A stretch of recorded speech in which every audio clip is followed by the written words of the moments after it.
pressure bust pipes. Pressure can make you lose a fight. My mama told me before I crossed the street to look twice. Now I use that same saying for everyday life and make sure I start my day off right.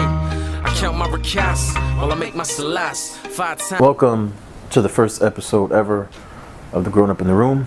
I am yours truly, The Grown Up in the Room. And I'm a little bit embarrassed because, I was planning this kind of YouTube channel for a couple months now. And I figured first video, it would be special. It'd be well produced because everybody knows the most important impression is the first one. So I don't want you guys to get the wrong impression of me.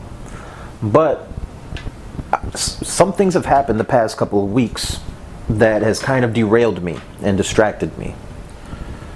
And I just feel compelled to speak about it because this channel is about speaking from the heart. And I can't say that I'm the grown up in the room if I'm not being honest. So I got to talk about it. And what it is the stuff that happened a couple weeks ago. With the baseball player when he won the home run derby. And he's Cuban. He doesn't speak any Spanish. I mean, he doesn't speak. Of course, he speaks Spanish. He doesn't speak any English. So after he wins the home run derby, he gets interviewed by ESPN. Now they send a Latino interviewer to interview him because he doesn't know any English. So the guy interviews him in Spanish and then translates his answers into English. Now you would think that'd be perfectly okay. That'd be perfectly appropriate considering the man speaks no English. He's from Cuba. He was born and raised in Cuba. But apparently that wasn't good enough for many, as a matter of fact, very many Twitter users. Because Twitter kind of blew up talking about how un-American and how much it bothered them that Spanish was being spoken during, primetime national TV. And apparently it's a little bit too much for some people to deal with. And it kind of got under my skin because, when the Japanese players come to America, when the Korean players come to America, we don't bitch at the fact that they don't speak English. They don't speak a word of English. The teams pay for their interpreters. As long as they're pitching good or batting good, we don't care, right? But all of a sudden, you have a Latino guy who doesn't speak English because he wasn't born here and he wasn't raised here. All of a sudden, that's an issue with some people. So it bothered me.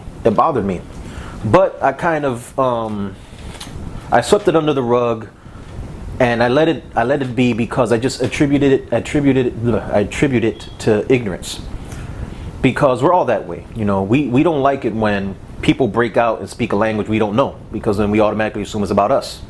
You go to a nail salon, most likely they're not speaking English or Spanish in there.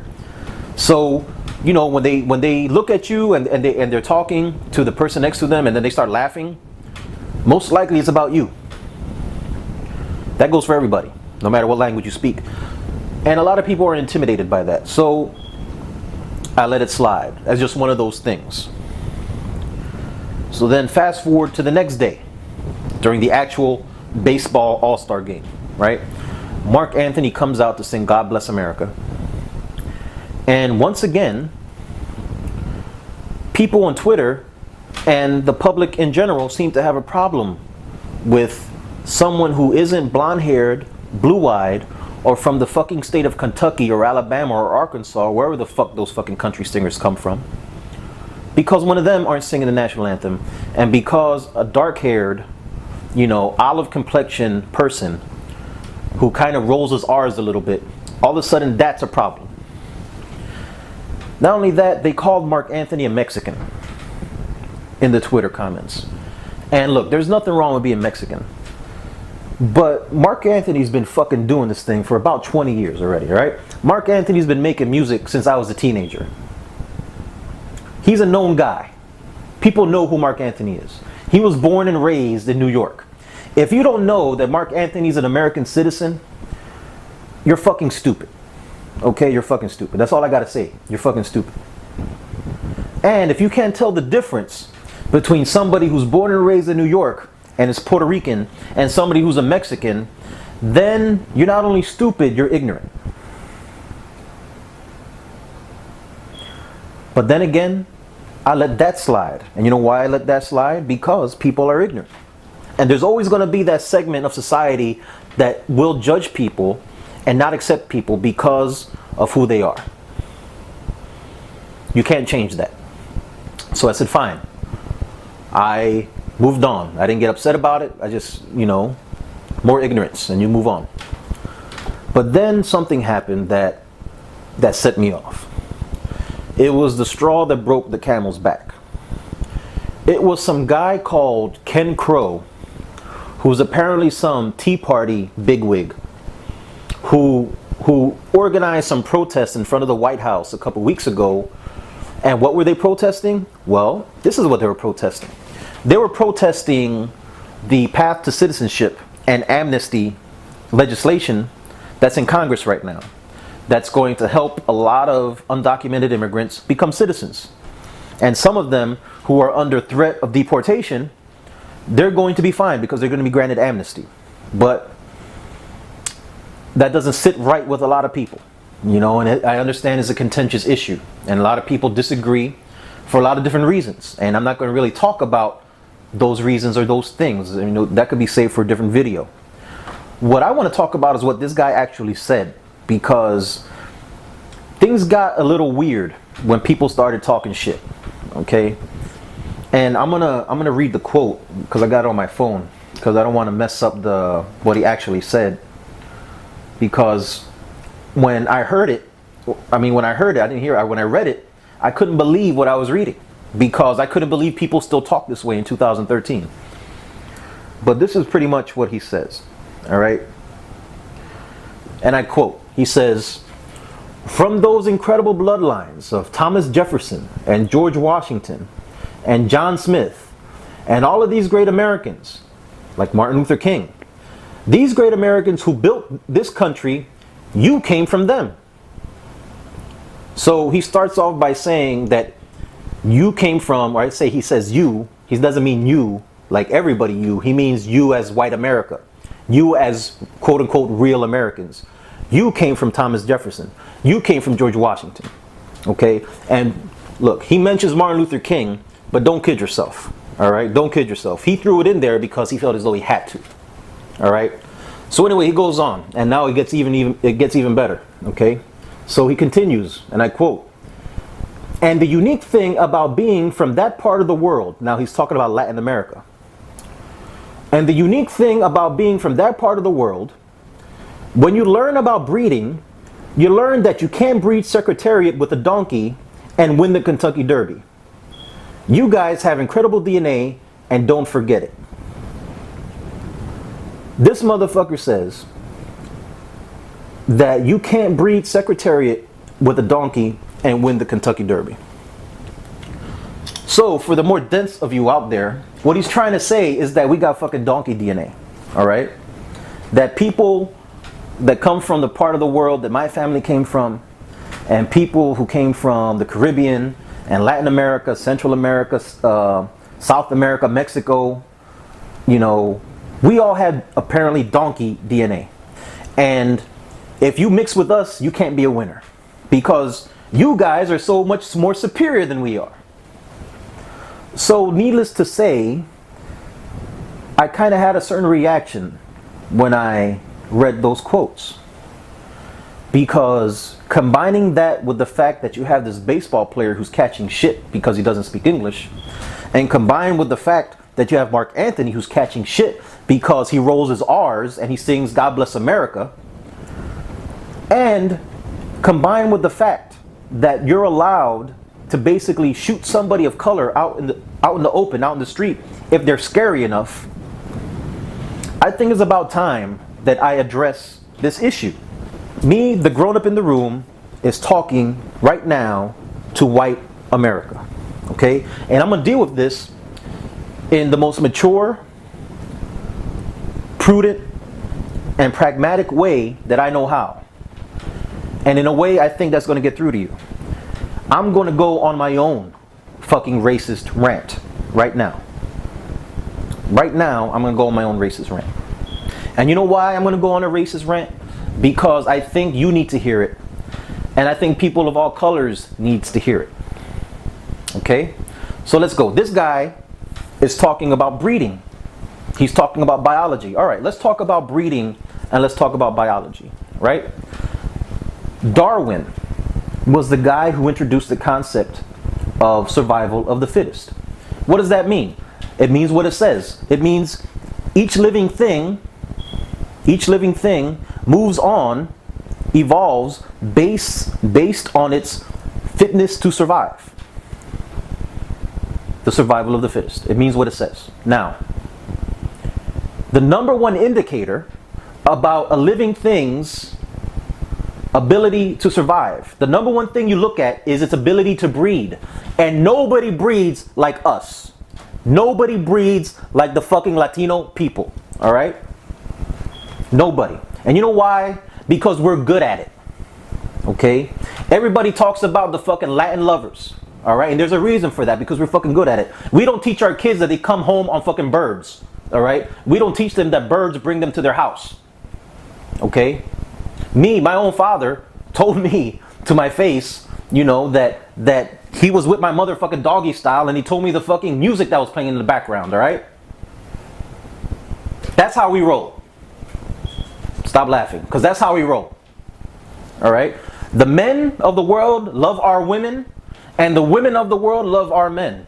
You don't believe me? I'm gonna mention a few names to you, right? I'm mentioning a few names to you. Okay? And you will see what it is I'm saying. All right? How about Salma Hayek? How about that? How about Penelope Cruz? How about Enrique Iglesias? Sofia Vergara? Rodrigo Santoro? Shakira? Vida Guerra. Now, Vida Guerra, she has like the most nuclear ass on earth. Okay? You can't teach that ass to anybody. You have to be born with that ass. Okay? You can't teach that shit. You can't learn that shit. That shit's natural. All right? And Geraldo Rivera. Geraldo Rivera is fucking 70 years old, okay? Don't fucking snicker that Geraldo Rivera is on the list. Just took a selfie of himself, all right? With no shirt, and that motherfucker's got the V near his obliques. All right? I've never had that in my life, and will never have that in my life. This motherfucker, 70 years old, with his shirt off, and he has fucking the V. All right? He belongs on the list. All right? But why am I mentioning this? I'm mentioning this not because, you know, it's just, look, we got cute people, you got cute people, all right? I'm mentioning this because we don't take a backseat to nobody when it comes to culture. We don't take a backseat to nobody when it comes to beauty. We don't take a backseat to nobody when it comes to anything. You know why? Because we have no fucking competition. We have no fucking peers. We have no equals. That's why. I don't care who it is. I don't care if you mention Beyonce. We got fucking 5 Beyoncés down the street. All right? I don't care if you mention Scarlett Johansson. Okay? We got 10 of them down the block. We run this shit. You see, we are the illegitimate children of the slave trade and of genocide. We would not exist if it were not for the greed of the ancient European powers and of the cruelty of American colonialism. But through it all, and even to this day, not only have we survived, we've thrived. And you know why? Because like I said before, we are the best at it. So if you want to talk about superior DNA or incredible DNA, be careful. Because if you want to see incredible DNA or superior DNA, go to a beach in Puerto Rico. Go to a beach in Dominican Republic. Go to a beach in South America. Go to South Beach and you're going to see superior DNA. Got it? In closing, I'll leave you with this. You can keep your amnesty. You can keep your pathway to citizenship. You can keep your acceptance. You can keep it. You can keep it all because it's too late. We're already in this bitch. The die is cast. Every month, 70,000 Latinos turn 18 years old. That's voting age. So you see, to win, all we got to do is wait. So it doesn't matter what obstacles you put before us or what names you call us or what you do. You can build your wall. You can build your water around the wall. It doesn't matter because we're already here and we ain't going anywhere. I can guarantee you that. Racist rant over. All right. There's a lot of y'all probably thinking out there, I thought you were supposed to be the grown-up in the room. I thought you were supposed to bring maturity to the situation. And That's exactly what I'm trying to do. Because during that whole rant, if you noticed, that whole time I was taking credit for things I had nothing to do with. All those names I mentioned with all those celebrities, I wasn't them, but yet I was taking credit as though I was attractive like them. You see, that's what people do when they're full of shit. They talk out of their ass. But sometimes we got to be careful that we're not full of shit ourselves, because then we don't catch it. And we start agreeing with people who are just as full of shit as we are. So, at the end of the day, everything was irrelevant. There's no such thing as race. And you know why? Because that's what science says. You don't believe me? Google the Human Genome Project, and you'll get all the answers you need. So until next time, this is the grown-up in the room saying, keep your head up and your eyes forward. Quack slow, so your black slow. Everyone's talking, not a soul listens. Speak only when told, ask for permission. Before Stallone hit the ring, I've been going the distance. Think consequences before you put that clip in. Dishonor before honor, where's the integrity? I only remember what those wise men have said to me. Brain freeze, body stops, dig another plot before it thickens. A play on words, Charles Dickens.